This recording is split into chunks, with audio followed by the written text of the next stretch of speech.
Okay, guys, how you doing? My name's Pat Calcagno, and I'm doing a quick video. Um, just my opinion. There's a lot of stuff going on today that has got me a little bit frustrated. And you know what? I'm going to use my YouTube channel to put my opinion out there. Everybody seems to want to put their opinion out there. And I think what the biggest problem today is that this country is losing common sense. Everybody's pissed off at everybody else. You got one group yelling at another group, calling them names, and you got that second group calling another group names, and these people hate these people because of their sexual orientation, and then they hate these people over here because of the color of their skin or the God they pray to, and it's getting ridiculous.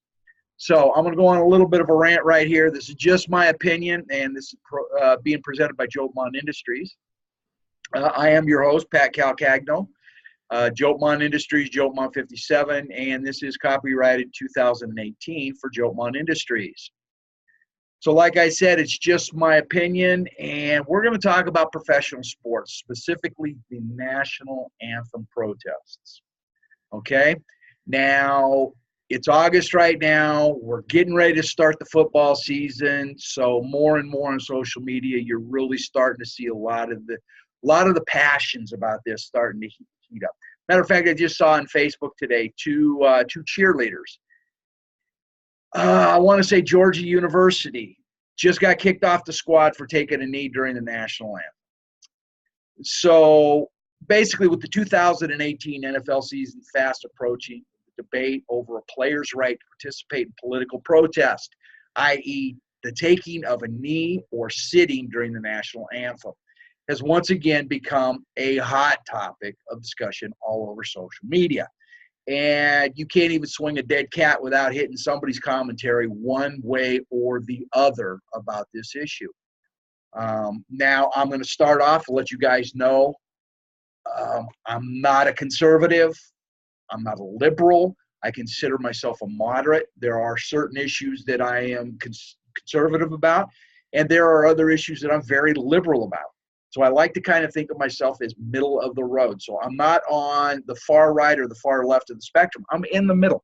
So what I try to do is when I see something come up, I try to get a little information about it and make my own judgment. I don't just jump on the bandwagon because somebody says this is the way I'm supposed to feel. All right? So let's look at a quick history of professional sports protests. All right, long before Colin Kaepernick started his now famous protest against social injustice, professional athletes have used their visibility to protest what they saw as the injustices and social inequalities of the world around them. I mean, come on, Muhammad Ali, right? He embraced Islam and became a, conscientious objector, and, all the stuff that happened to him over that. All right, so let's look. First of all, 1968, Summer Olympics, Mexico. All right, Tommy Smith, John Carlos, both received medals in their events and during the national anthem after receiving their medals. Okay, who remembers this famous photo? Both of them raising a black gloved fist in the sign of Black Power, Black Solidarity. Okay, some people call it the Black Panther fist back then. Very, very famous photograph. 1972, Summer Olympics in Munich. Vince Matthews and Wayne Collette are barred from the Olympics for protesting during the anthem. Okay, these guys both won medals, and during the anthem, they just stood chatting on the podium casually. The Olympic Committee decided that the Olympics were not going to become a venue for political protests and barred each of these individuals from future Olympic Games. I don't know specifically if they still had other events to run and they were barred from participating, but the International Olympic Committee just says, you know what, we're not going to do it, you're done. NBA, 1996, the Denver Nuggets. Okay, the NBA suspends Mohammed Abdul-Rauf for not standing during the anthem. He had just become a Muslim, and his whole thing was that as a Muslim, he didn't show homage to any institution or any flag other than his God. Okay, NBA says doesn't matter. You're playing professional basketball. You're on the court. You will stand quietly for the national anthem. He got suspended. Okay, so the major point of contention right now is, do professional athletes have the right to engage in political protests? Doesn't matter what the protest is about, but do they have the right to engage in political protests? Absolutely. Every person in the United States is allowed to engage in protests. If you go to thefire.org, okay, under association and protest, they'll tell you right now the right to protest is a perceived human right arising out of a number of recognized human rights. Freedom of speech, freedom to peaceably assemble, religious freedoms, okay? They also say that, however, in these and other agreements, the rights of freedom of assembly, freedom of association, and freedom of speech are subject to certain limitations. Okay, certain limitations. What does that mean? Well, you know, you go back to the old example that people have used for years. You can't walk into a crowded theater and scream fire. People are going to get hurt. You have the right to say whatever you want, but there are certain situations when you cannot use that right because it's going to turn out to be a violation of law. Here in California, they have a section of the penal code called 415, which is disturbing the peace. A subsection of disturbing the peace says using language likely to induce a quick and violent response. So think about it. If you're a person of color and I walk up to you in public and I scream a racial epithet in your face, I'm going to probably get my butt kicked. Okay? I'm going to probably end up being the one going to jail. Not you for assault, but me for speaking words likely to induce a quick and violent reaction. Okay? Now you got to think about that. You look at some of the protests that are going on, especially some of the public protests out, you know, in Portland, Seattle, Los Angeles. You have people out there saying things and saying things specifically to incite violence from other people. Okay? I don't know about other states, but in California, you are subject to arrest for using that kind of a language in public. It's something that's likely to induce a quick and violent response. Okay, so now that we know that we have the right to protest, subject to certain limitations, do they have the right to use the playing field or game time to stage their protests? Now, this is what really gets everybody's knickers in a twist. You have one side that are supporting the athletes and saying, yes, they have the right to do that, you know, da-da-da-da-da-da. Then you have the other right to say, no, you're disrespecting our flag. You don't have the right to do that, da-da-da-da. I'm not going to take a position one way or the other, okay? I'm going to talk specifically from a business standpoint, okay? And this is where you need to kind of put your mind right now. So do they have the right? It all depends. As a business owner,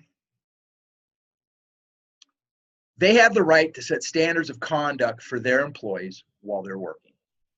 Okay, think about it. Everybody out there that's watching this that has a job right now, okay, your boss tells you that what you can and can't do. You know, most people aren't allowed to sit at their desk and smoke weed while they're working. Most people, you know, aren't allowed to be engaged in sexual activity while they're working. Okay, your boss has set standards for you. The same holds true to professional athletes. Understand the word, professional athletes. That's an athlete that's being paid to perform whatever sport he's an athlete in, okay? You can't be a professional if you're not getting paid to do it. Okay. So yes, as a business owner, I do have the right to set standards of conduct with my employees. Now, keep in mind, these guys make a lot of money, but they're still employees. They're still employed by the sports franchise that hired them. And the sports franchise has the right to say, hey, you can't do that. Okay? Even though the players have the right to participate in political protests, the owners and the league have the ultimate right to restrict the players from protesting on the field and to discipline any player that violates the standards. So if I was a professional athlete and I want to engage in a protest, and my idea is to take a knee during the national anthem, and say the league, my understanding is the NFL has come back and said, look, you can't take a knee on the field. If you choose, you can sit in the locker room until the anthem is done, which I think is kind of a compromise. But, I mean, they have a business to run. That's their right. And if the owners say, look, if you're on the field, you're going to stand. You know, you don't have to put your hand over your heart. You don't have to speak the words, but you're going to stand quietly in respect of the national anthem. And if me as a professional athlete goes, no, I'm not. So as soon as that anthem plays, bam, I drop to my knee. And I'm on my knee, or I'm sitting on the bench yakking with my friends, talking on my cell phone. The team actually has the right to fire me. Okay? They can pick me up. They can bench me. They can do whatever they want for violating their statute. Sorry, my phone's ringing, so you can get a little tinkle in the background, but I'm not going to answer it. Okay, so my opinion. All right? Like I said, I'm not taking a stance one way or the other. I'm not taking a stance in support of the athletes. I'm not taking a stance in support of the people that are pissed off at the athletes. All I'm saying is this. You guys have a right to engage in political protests. Where I have an issue is when you do it somewhere that basically that I'm paying for. Now, I've done a little research. As of last year, the average cost of one ticket to get into a professional football game in the United States was $172. That's an average. The low, I want to believe is Buffalo, was $94. The high was the Patriots, $380. Now, if I got one of my kids with me, or if I got two of my kids with me, and I spend, that's worse than trying to go to Disneyland for the day. So you figure if I spent $500 for football tickets, I want to watch a football game. I don't want to watch a protest. You can protest all you want. My attitude is if you want to protest, do it on your own time. If I have an issue, if I have a protest, I'm going to go do it on my own time. I do these videos on my own time. I don't use my work time to do it. So therefore, protest, enlighten us as to the reasons why you want to protest, but do it somewhere other than where the average person is paying $172 before he's bought anything to eat or drink, or before he's bought any souvenirs. And that doesn't count the gas that they put in their car to get to the stadium, the parking, the inconvenience of waiting hours in traffic to get to the stadium. Okay? So when I spend my hard-earned money to come and watch you play sports, I expect you to focus on the game. Okay? You're going to have good days, you're going to have bad days. It goes with the game. I've been watching professional sports since I was a little kid, and that's been more than a week. But I'm telling you right now, if you want to engage in a political protest, do it away from the field. If the teams and the NFL allow you to stay in the locker room during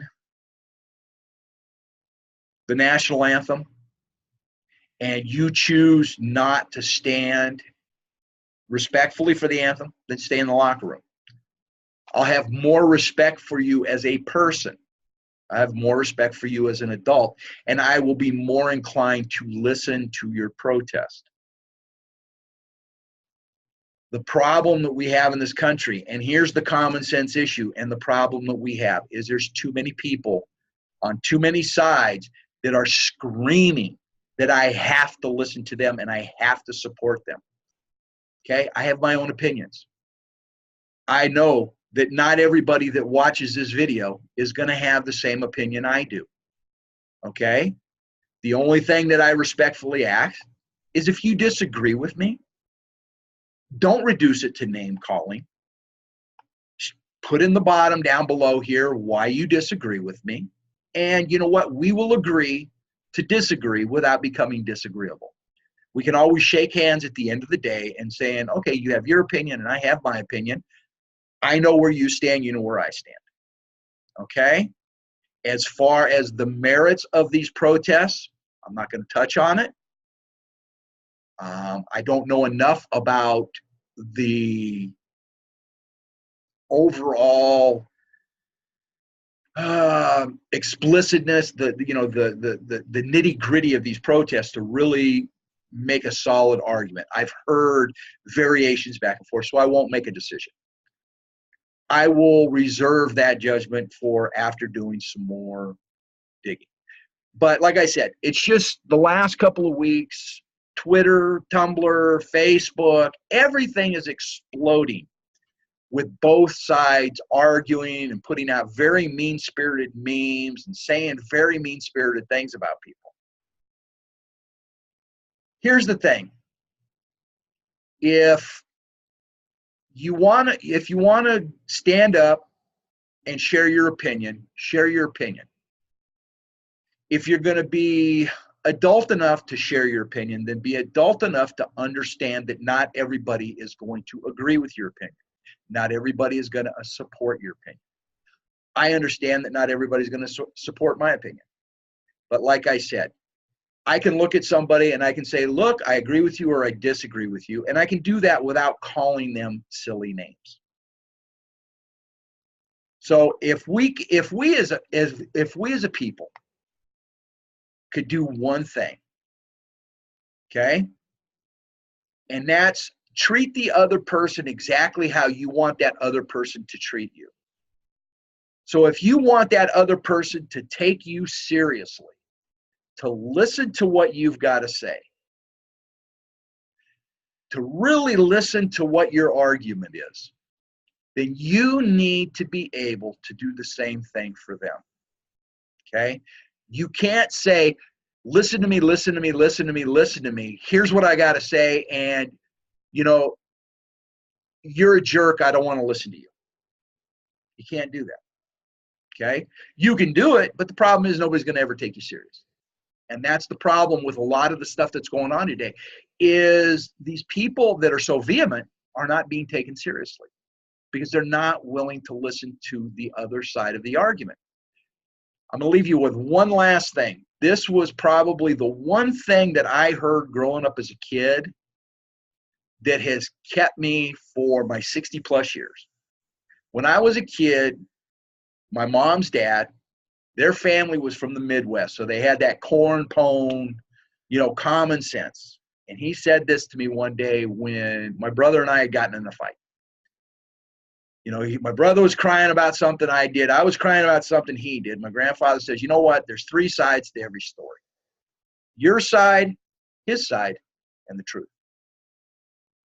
So if you remember that when you hear people arguing, that there's his side, their side, and the truth is somewhere in the middle. I think that we can end up being a much happier society. So until then, guys, I appreciate you stopping by, and I hope you got something out of this video. All right. So until then, take care.